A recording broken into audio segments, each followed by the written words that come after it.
नमस्कार लाडक्या बहिणींनो, महाराष्ट्रातील संपूर्ण लाडक्या बहिणींचं पुन्हा एकदा स्वागत आहे माझ्या यूट्यूब चॅनल सोनू ऑनलाईन वर्कमध्ये। तर सर्व लाडक्या बहिणींकरिता खुशखबर आहे। जून महिन्याचा 24वा हप्ता आधार संलग्न बँक खात्यामध्ये जमा झालेला आहे। तर ज्या अपात्र लाडक्या बहिणी आहेत त्या लाडक्या बहिणींकरिता खुशखबर आहे। लाडकी बहीण योजनेचे नवीन फॉर्म भरण्याकरिता काही कागदपत्रे लागणार आहेत, तर ते या प्रकारे आहेत, तुम्ही बघू शकता स्क्रीनवर। लाडक्या बहिणींनो, बघू शकता तुम्ही स्क्रीनवर आवश्यक कागदपत्रे। आधार कार्ड, अर्जामध्ये आधार कार्ड प्रमाणे नाव नमूद करावे। अधिवास प्रमाणपत्र म्हणजेच डोमेसाइल सर्टिफिकेट प्रमाणपत्र उपलब्ध नसेल तर महिलेचे 15 वर्षापूर्वीचे रेशन कार्ड, 15 वर्षापूर्वीचे मतदार ओळखपत्र, जन्म प्रमाणपत्र, शाळा सोडल्याचा दाखला यापैकी कोणताही एक दाखला इथे गरजेचा आहे।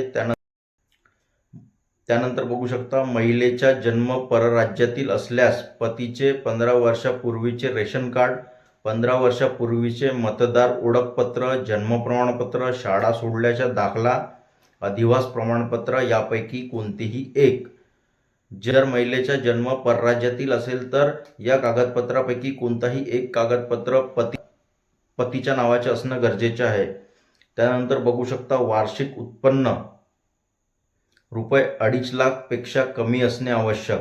पिवळी अथवा केशरी शिधापत्रिका असल्यास उत्पन्न प्रमाणपत्राची आवश्यकता नाही। शुभ्र शिधापत्रिका असल्यास अथवा कोणतीही शिधापत्रिका नसल्यास वार्षिक उत्पन्न ₹2.5 लाखापर्यंत असल्याचे प्रमाणपत्र आवश्यक। तर या योजनेकरिता उत्पन्न जे आहे ते 2.5 लाखापेक्षा कमी असणं गरजेचे आहे आणि त्याच्या सर्टिफिकेट बनवणं गरजेचे आहे। आणि जर पिवळा किंवा केशरी रंगाचा राशन कार्ड आपल्याकडे असेल तर उत्पन्न प्रमाणपत्र बनवण्याची आवश्यकता नाही। त्यानंतर बघू शकता नवविवाहितेच्या बाबतीत, नवीन जे लग्न झालेलं आहे त्यांच्या बाबतीत रेशन कार्डवर तिच्या नावाची नोंद नसल्यास विवाह प्रमाणपत्र असलेला असा नवविवाहितेच्या पतीचे रेशन कार्ड हे उत्पन्नाचा दाखला म्हणून ग्राह्य राहील। बघू शकता इथे रेशन कार्डवर त्या नवविवाहित महिलेचे नाव नसल्यास आणि विवाह प्रमाणपत्र नसल्यास अशा नवविवाहितेच्या पतीचे रेशन कार्ड हे उत्पन्नाचा दाखला म्हणून ग्राह्य राहील। बँक खाते तपशील, खाते आधार लिंक असावे। आपला जो बँक खाता आहे त्याच्यामध्ये खाते आधार लिंक असणं गरजेचे आहे। त्यानंतर लाभार्थी महिलेचे हमीपत्र व फोटो। तर बघा लाडक्या बहिणींनो, या प्रकारे सर्व कागदपत्र तुम्हाला बनवून ठेवायचे आहे। कारण आता सध्या तरी नवीन फॉर्म चालू झालेले नाहीत, परंतु 1 ते 2 महिन्यामध्ये KYC चालू होऊ शकते किंवा मग नवीन लाडकी बहीण योजनेचे फॉर्म चालू होऊ शकतात।